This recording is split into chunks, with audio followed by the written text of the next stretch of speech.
मैं गाय को राष्ट्रीय पशु घोषित करने की मांग भारत सरकार से करता हूं। राज्य सरकार से अनुरोध है कि इस संदर्भ में अपनी सिफारिश भेजने का कष्ट करें। मैं गाय को, जिससे धार्मिक भावनाओं की ख्याति है, जिसका जिक्र वेद, पुराण, महाभारत में भी है, मैं सिर्फ उसकी चर्चा नहीं करता, बल्कि गाय का दूध, घी, गोबर एवं मूत्र भी मानव जीवन के लिए अमृत है। जो काम बजरंग दल और बीजेपी वाले नहीं कर पाए, वह काम मौलाना अरशद मदनी ने कर दिखाया। दरअसल मौलाना मदनी ने गाय को राष्ट्रीय पशु घोषित करने के लिए आवाज उठाई और कहा, हमारे देश में गाय को सम्मान मिलना चाहिए। मौलाना की इस बात से बीजेपी भी खामोश और बजरंग दल भी खामोश। असदुद्दीन ओवैसी बोले, आखिर खामोशी की वजह क्या है? दोस्तों, अगर आप भी गाय का सम्मान करते हैं तो अभी सब्सक्राइब करें। कर्म की कोख ही जन्म का। भारत सरकार से मांग है कि गाय को राष्ट्रीय पशु घोषित किया जाए। आज के दौर में मुसलमानों के साथ इतना अन्याय हो रहा है, कहीं भी आप पकड़ के किसी को मार रहे हैं, पीट रहे हैं। और हिंदू भाइयों का सम्मान करते हुए हम लोग चाहते हैं, मुस्लिम समाज पूरा चाहता है कि गाय को राष्ट्रीय पशु घोषित करिए। और ये भारत सरकार से मांग है, आरएसएस से मांग है। अस्सलामु अलैकुम व रहमतुल्लाहि व बरकातुहू। नाज़रीन किराम, उत्तर प्रदेश के वजीर आला योगी आदित्यनाथ जी ने हिंदुस्तान के उलमाए किराम और मुसलमानों की जानिब से उठाई गई एक अहम मांग पर बड़ा और चौंका देने वाला बयान दिया है। जैसा कि आप जानते हैं कि ईद उल अजहा और कुर्बानी के मौका पर मुख्तलिफ मकामात से उलमाए किराम और मुस्लिम तंजीमों की जानिब से यह मुतालबा किया गया था कि गाय को बाकायदा राष्ट्र पशु कौमी जानवर करार दे दिया जाए, क्योंकि गाय के मसले को लेकर अक्सर मुसलमानों को मुश्किलात और तनाज़ात का सामना करना पड़ता है। इसी मुतालबे पर योगी आदित्यनाथ जी का एक बड़ा बयान सामने आया है।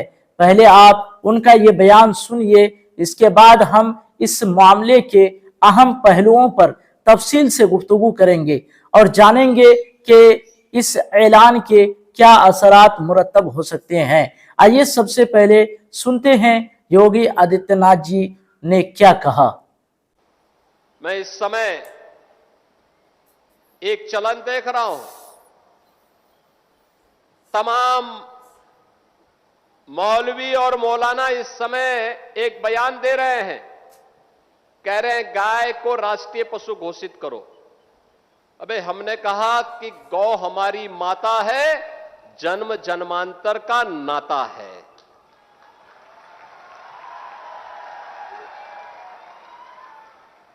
क्या मां और पुत्र के बीच में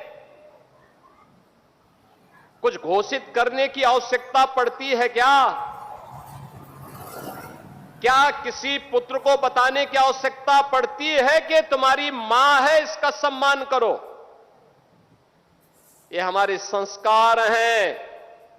हमने अपनी मां के बारे में जो सम्मान का भाव रखते हैं वह भी, और हमने गाय को माता माना है, तो गाय तो हमारे लिए माता है, वो पशु नहीं। पशु तुम्हारी बुद्धि है, जो तुम हमारी गौ माता को पशु बोलते हो।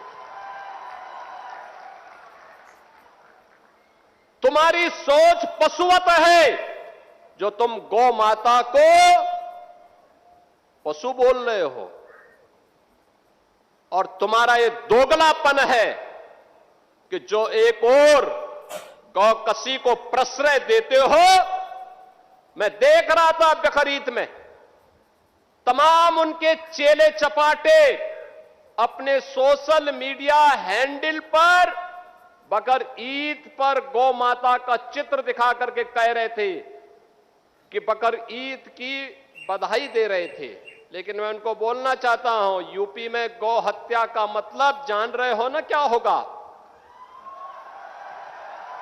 वो जान रहे हो?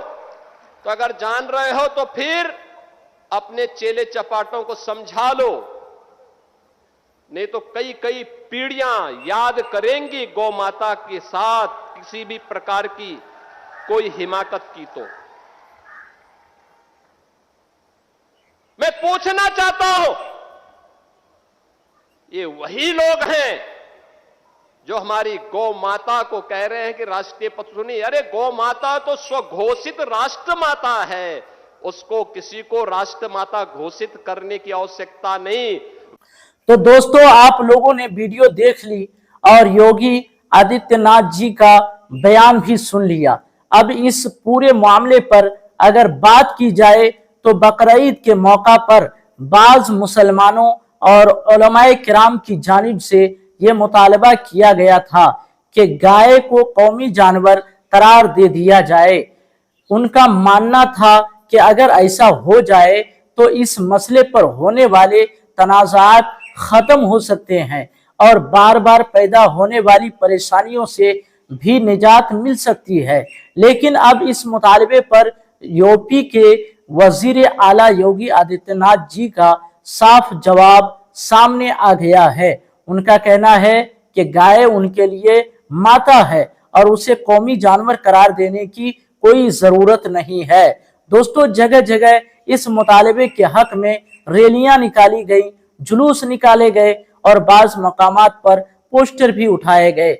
लेकिन योगी आदित्यनाथ जी के इस बयान के बाद ऐसा लगता है कि हुकूमत इस मुतालबे पर कोई कदम उठाने के मूड में नहीं है। बहरहाल अब ये मामला सोशल मीडिया पर काफी बहस का मौजू बना हुआ है। कुछ लोग इस मुतालबे की हिमायत कर रहे हैं तो कुछ लोग इससे इत्तेफाक नहीं रखते। अब आप इस मामले के बारे में क्या सोचते हैं? अपनी राय कमेंट में जरूर लिखें। अगर वीडियो पसंद आई हो तो इसे लाइक करें, अपने दोस्तों के साथ शेयर करें और चैनल पर नए हैं तो सब्सक्राइब करना ना भूलें। अस्सलाम वालेकुम वरहमतुल्लाहि वबरकातुहू।